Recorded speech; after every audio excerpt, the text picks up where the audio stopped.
तो दोस्तों फाइनली तेजस fighter jet के बारे में काफ़ी ज़्यादा बड़ी न्यूज़ सामने आई है और आप सबको पता होगा कि भारत अब अपने एरो इंडिया शो को होस्ट कर रहा है। तो यहाँ पर काफ़ी सारी जो बड़ी डेवलपमेंट्स हैं ये आप सबको देखने को मिलेगी। और जो खबर हमारे तेजस फाइटर जेट को लेकर के आई है तो ये तेजस की किस्मत को बदलने का काम कर सकती है, जैसा कि भारत ने राफेल के केस में किया था। आप सबको पता होगी कि जब से भारत ने राफेल फाइटर जेट को खरीदा है तो इसके जो एक्सपोर्ट ऑर्डर हैं ये काफ़ी ज़्यादा बढ़ गए हैं।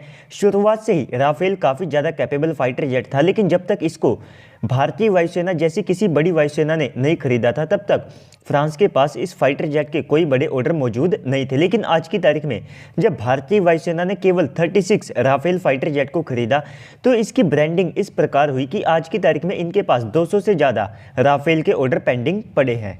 तो ऐसा ही सेम केस हमारे तेजस फाइटर जेट के साथ में है। हमारा तेजस फाइटर जेट अपनी कैटेगरी का सबसे ज़्यादा बेस्ट फाइटर जेट है, लेकिन इस सब के बावजूद भी इसको एक इनिशियल बूस्ट चाहिए, यानी कि इसको कुछ एक्सपोर्ट ऑर्डर चाहिए जिसके बाद में बाकी जो कंट्रीज़ हैं वे भी यहाँ पर इस फाइटर जेट को खरीदने में अपना भरोसा जता सके। तो सबसे पहले तो यहाँ पर भारतीय वायुसेना ने 83 तेजस MK-1A फाइटर जेट के ऑर्डर दे दिए हैं, जिसके कारण इसकी जो रेपुटेशन है वो यहाँ पर और ज़्यादा बढ़ जाएगी। लेकिन दोस्तों अब आप सभी लोग अपनी स्क्रीन के ऊपर एक आर्टिकल को देख सकते हैं जहां पर यह बताया गया है कि एरो इंडिया शो के दौरान अर्जेंटीना की टीम और साथ में भारत दोनों मिलकर के एक हाई लेवल की मीटिंग को यहां पर अटेंड करेंगे, जहां पर पूरा जो फोकस है वो खास तौर पर हमारे तेजस फाइटर जेट की डील के ऊपर रहने वाला है। तो आप सबको पता होगा कि अर्जेंटीना 18 की संख्या में LCA कैटेगरी के फाइटर जेट को चाहता है।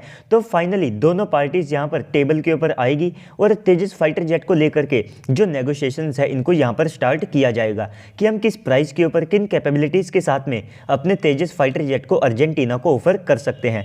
तो अब आप कह सकते हैं कि एक डील को पूरा करने के लिए एक जो प्रैक्टिकल इनिशियल फेज है वो यहाँ पर स्टार्ट हो चुका है।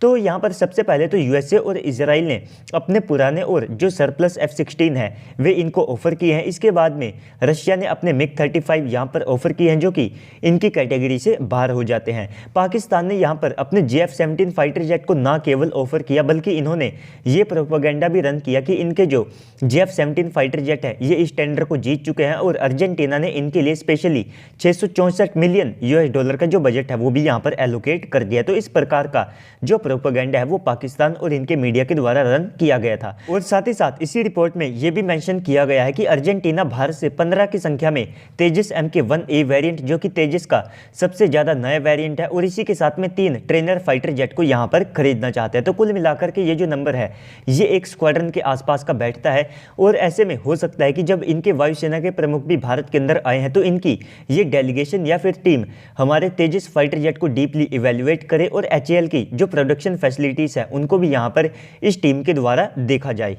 तो जब यहाँ पर भारत और HAL के बीच में ये मीटिंग होगी तो HAL पूरी कोशिश करेगी कि इस डील को फाइनली भारत के लिए सील कर दिया जाए। इसी के साथ में जो मलेशिया का डेलीगेशन है वो भी भारत के अंदर आ चुका है। आप सबको पता होगा कि मलेशिया भी 18 की संख्या में LC कैटेगरी की जो फाइटर जेट है इनको अपनी वायुसेना के लिए खरीदना चाहता है। तो इनका मेनली जो फोकस है वो एक माफ़ कीजिएगा जो लिफ्ट कैटेगरी होती है उसके ऊपर है, जबकि अर्जेंटीना की जो रिक्वायरमेंट है वो एक नए और साथ में modern full fledged fighter jet की है। तो कुल मिलाकर कि यहाँ पर अर्जेंटीना की साइड में जो चांसेस है ये हमारे तेजस फाइटर जेट के काफ़ी ज़्यादा बढ़ते हैं और तेजस फाइटर जेट यहाँ पर इनके लिए एक सबसे ज़्यादा बेस्ट ऑप्शन क्यों हो सकता है तो इसके बारे में भी मैं आप सबको बता देता हूँ। तो इनके जो पुराने एयरक्राफ्ट है तो उनको रिप्लेस करने के लिए इनको नए और साथ में मॉडर्न फाइटर जेट की डिमांड है, जिसमें अगर आप अमेरिकन F-16 और साथ में इजरायली F-16 को देखते हैं तो ये पुराने वेरिएंट ऑफर कर रहे हैं जिनको डेफिनेटली इनके द्वारा रिजेक्ट कर दिया जाएगा।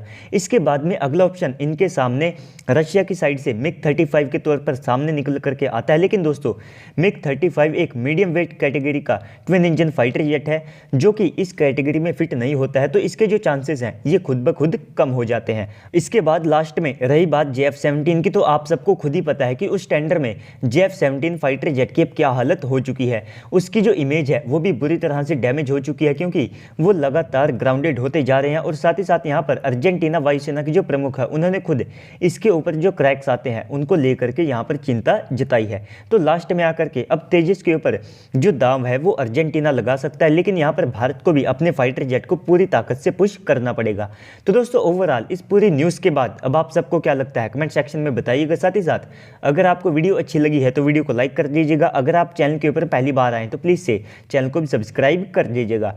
तो चलिए दोस्तों आज की इस वीडियो में इतना ही, मिलते हैं अगली वीडियो में, तब तक के लिए गुड बाय, जय हिंद।